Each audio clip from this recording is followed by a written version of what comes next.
Welcome to our buyer's negotiation boot camp. I find that there is a lot of information that's being spread by the media and their messaging about the real estate market is not current.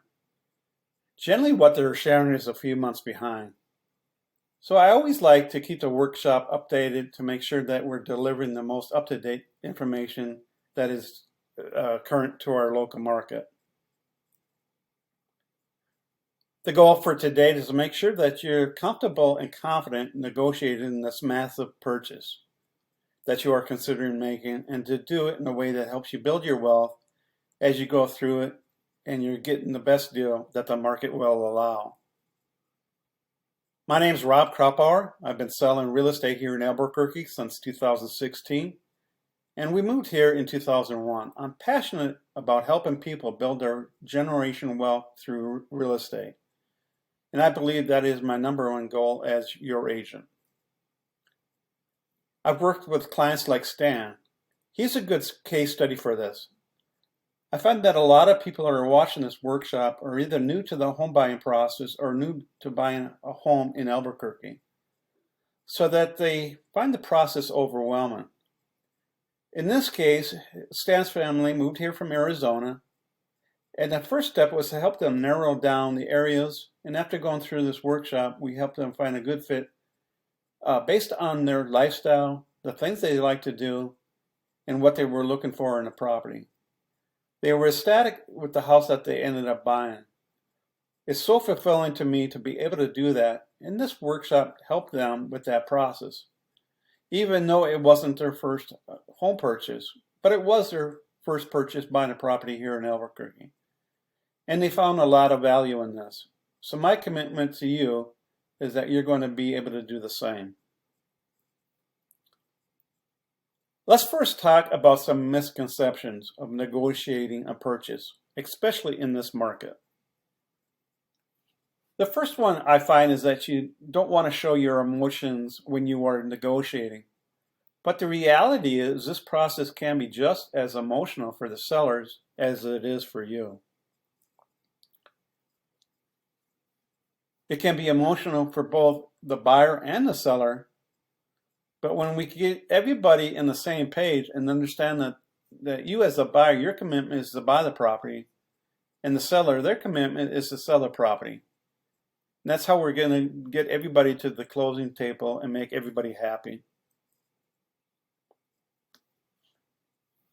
Another misconception, people around me are great advice givers when it comes to real estate.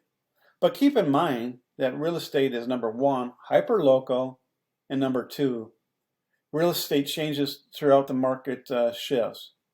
And knowing the best practices, the contracts to use, and then the way that we negotiate varies state by state, region to region. Taking advice from the advisor that you hired is very important. And choosing the agent that you trust and someone that you can know that has the best interests in mind and guide you through this process is going to be how you bulletproof yourself from adding unnecessary stress to the transaction.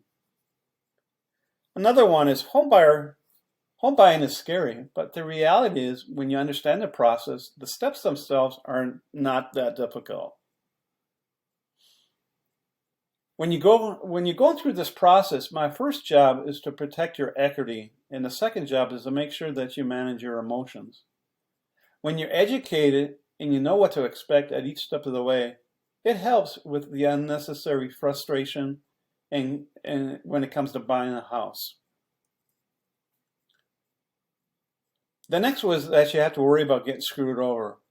And the reality is the contract is written to protect you as the buyer. The real estate contract used to be about 2 pages, and over time the contract is now 16 pages. And 90% is written to protect you because the seller already knows what the property is like. They know what they're selling. You as the buyer don't. So it's written to protect you. Now let's talk about the market. We're seeing that the market is shifting from where it was pre-pandemic to now with the interest rates changing. In almost every real estate conversation I have now, and if you look on the Google search to search the word phrase, when is the housing market going to crash? And that is up over 2,500%. My goal here is to walk you through where we came from during the pandemic to where we are going.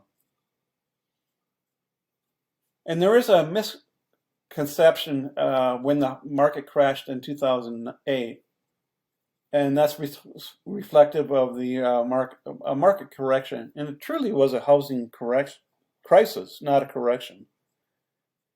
3 of the last 5 recessions, housing prices actually increased, not decreased. So 2008 was not normal. They called that a Great Recession for a reason. It's just like when we had a Great Depression in 1929. So we're not anticipating seeing any form of drastic changes in the market and in real estate. There are times when it's a buyer's market, and there are times when it's a seller market. It's not going to be as drastic as we saw in 2008. Over the last couple of years, the demand had a lot to do with the pandemic. Companies started to realize that their employees could work pretty much anywhere and still get the same productivity. So that's when you saw a lot of people start moving here. And another fact where the demand comes from is that the millennials generation are growing into the home buying age. And the average home buying age is between 30 and 33 years old. And more younger people are deciding to purchase. And that has a lot to do with demand. And we still don't have enough supply. And unemployment. The job market recovered very quickly after the pandemic. And now you're seeing that there's more job openings available than there are people willing to take those jobs. So unemployment is not something that we're really concerned about at this time. And unemployment during the pandemic was split between different industries and people under 25. And a big part of the reason that the prices decreased during this pandemic was industries like the financial service industry with higher paying jobs and more established jobs were paying more than ever. And people who were homeowners were in those industries compared to the younger demographic. Here's a look at interest rates and how they make a difference. And it's important for you to know this as a buyer. If you need to keep your mortgage payments around $2,000, and this shows in 1985 with interest rate around 12%, and they went up as high as 16 to 18%, you would have to purchase for around $190,000. In like 2000, when rates were up around 8%, to keep your mortgage payment around $2,000, you could afford about a $265,000 house. Now, when you look at interest rates right now, a little bit over 6%, and which 6% to 7% historically has been about average. To keep your monthly payment under $2,000, you could afford around a $320,000 house. So it's important to remember that the price you are paying for the house is not the only important number. The interest rate is equally important because beyond your cash at close, you're really buying a monthly payment unless you're paying for the property with cash. Now, we do still have a shortage of inventory, and that's not going to completely go away. Because now that the interest rates are continuing to increase, sellers are less likely to sell because it is more costly for them to buy a new house. The next one is that the Great Recession was called a Great Recession for a reason, and that's because it's a once in a century, or let's say even once in 50 years. It's not a reflection of the typical sort of market cycle. Also, because we've had a shortage of inventory for so long, prices are still expected to increase. So it's better to secure your property now than to wait for the fluctuations of the interest rate or trying to time the market. The negotiation process. We're going to shift gears into the negotiation process because it's important to understand that I find buyers get focused on the price of the property, but they're not also looking at the terms. The best offer is number one, is going to get you an offer that is accepted, and number two is also going to get you the best deal. You can have both of these, and both of these things can be true. So throughout this process, we're going to cover 5 different things: the timing of the market, how to find the right property, what you do when you're making an offer, and when it gets accepted, how to protect you from getting screwed over, and how to take advantage of the due diligence period. So now we're in a market that is pre-pandemic. There are going to be multiple offers in some properties priced really well and in great condition. But for the most part, we're finding that there's going to be some negotiation. In most cases, the first or second time that you go out looking for the property, you're going to find something that you like. But that doesn't mean that you're jumping a gun. What that means is we took the time to really understand exactly what you wanted, took the time to prioritize your must-haves, your nice-to-haves, your absolute deal breakers, and we showed you the properties that were on the market that you told us that you wanted. So it's not abnormal for the first or second or third property to be like, wow, this is one, because again, we've done so much due diligence up front. When a property is priced right, priced well, and in condition that you can get financing on it, you will find 100% of the time it will sell quickly with multiple offers. Sometimes negotiation can happen in a couple hours. Sometimes that you're going to find that negotiation can take several days. Now let's compare rent payments to a mortgage payment.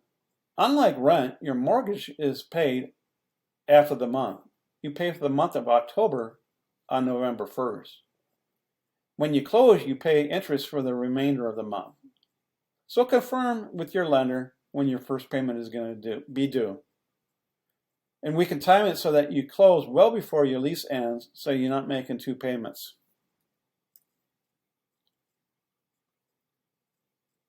Number 2, now we need to get pre-qualified and not just go to Rocket Mortgage or Bank of America to fill up a form, because that's not going to work. The reason is that they have a bad track record for giving buyers a rough pre-qualification without any underwriting, and they have a reputation for like 3 days before closing saying, oh, by the way, we can't find on the property. Remember, when you're getting an offer accepted, the seller is going to take the offer that is most likely to get to closing without any sort of surprises. Going with a mortgage broker, making sure that they request the documents that they're sending over and making sure that it's truly pre-qualified. Then we can eliminate the stress of having to go through and get all those documents after we're under contract. And we can focus on finding the right property. You know, compared to like if you go into the doctor's office with a headache and she says you need brain surgery, how would you feel about that? You'd probably say, hold on, wait a second. Can you look at my head first? Can we do a scan? Can you ask me some questions first? That's exactly the equivalent of shopping before sitting down and having a real conversation with your agent. It's not just about the 4-bedroom and 2.5 bedrooms in X city. Because if it was, you'd buy the first house that you saw. It's about buying lifestyle, community, neighborhood, and so much more. We need to be more proactive to find the right house.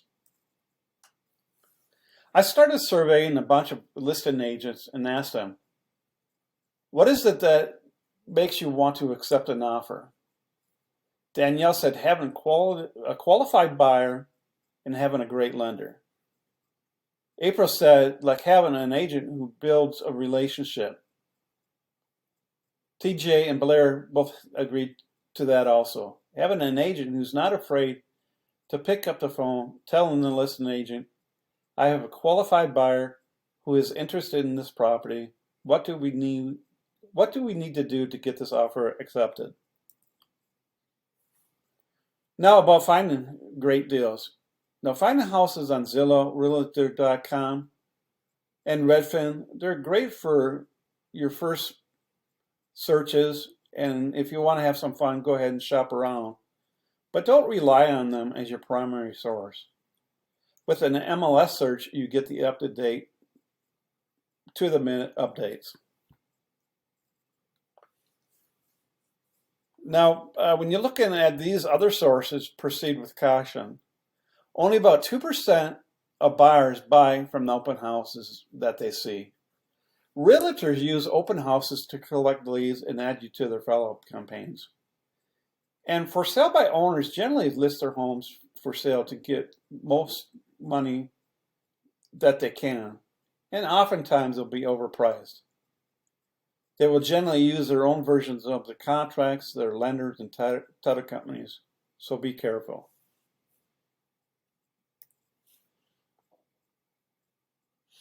Now, once you're in the properties, the things you should be looking for and how you feel about them is like the floor plan. Is there room to grow? Is there enough storage space so you don't have to rent an outside storage space? How does the neighborhood feel? Do you feel safe there? Do you like the way the neighborhood looks? Are you comfortable? Is there enough parking? Is there guest parking? Is it priced right? Or can we get it for the right price? And how does the neighborhood show? So it's okay. Now we're looking for the property. We find the one that you love. Then we learn that there's multiple offers on the house. There are ways to win without having to be the highest offer. A lot of ways that you can get your offer accepted, that you just have to be aggressive about them. And we'll cover more of this in our buyer consultation. The next thing is due diligence, or the inspection period. What we need to know is the difference between wear and tear versus material defects. Material defects to look for are like the roof, AC, plumbing, electrical, structural, foundation, mold, termites. Those are the things. These are the big ticket items that will affect the value of the property. The fact that there's like a cracked tile, or it needs paint, or maybe some carpet needs cleaning, isn't that big of a deal. 99% of the time, the sellers aren't going to give us credit for those issues. However, when we look at these big ticket items, that will affect your ability to maybe get insurance. So those are the things that we want to focus on and get credits for. Again, these are some different answers I get from agents when asked about what the things that help them to accept an offer. You know, things like short due diligence period, making sure that we're limited amount of repairs that we're asking for, and focusing on the big ticket items rather than nitpicking on every detail. Now, conquering the appraisal. The appraisal helps the lender determine the unbiased value of the property. The lender hires the appraisal, and that's who they answer to. But for example, if we're under contract for $500,000 and the appraisal comes back, there are three things that can happen. The property appraises higher. In this case, the property came back at $220,000. We're all good to go here. If the property appraises at $500,000, nothing changes. We're all set. On the other hand, if the property appraises below $500,000, in this case, it appraises for $490,000, let's say, for $190,000. Any amount that is over appraised value is going to come out of your pocket as cash. Lenders will only finance up to the amount of whatever percent they agree to. So if you're putting 10% down in the next example, and the property appraised at $400,000, the lender is going to finance 90% of our $490,000. So you're still responsible for the $49,000 plus whatever you're going to pay above face value.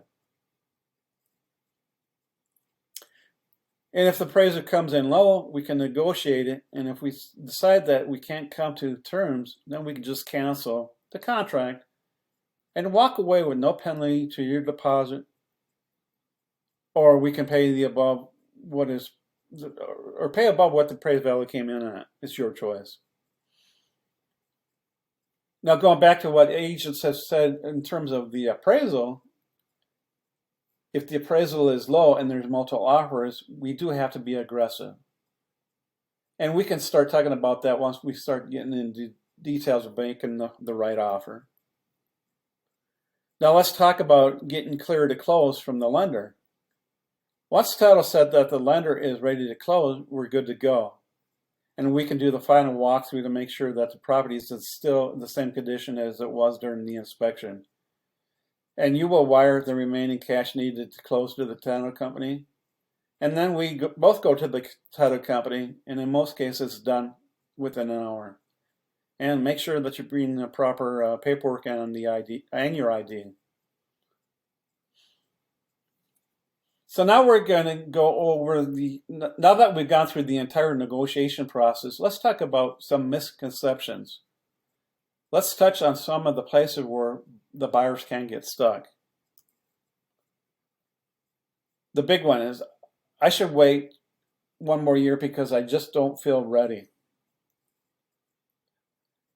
My recommendation is that you sit down and schedule a consultation and at least get started to help you put your game plan together. A lot of times when buyers say, I just want to wait another year, it's simply because they don't have enough information to make a great decision. So they're being paralyzed with fear and of not having enough information.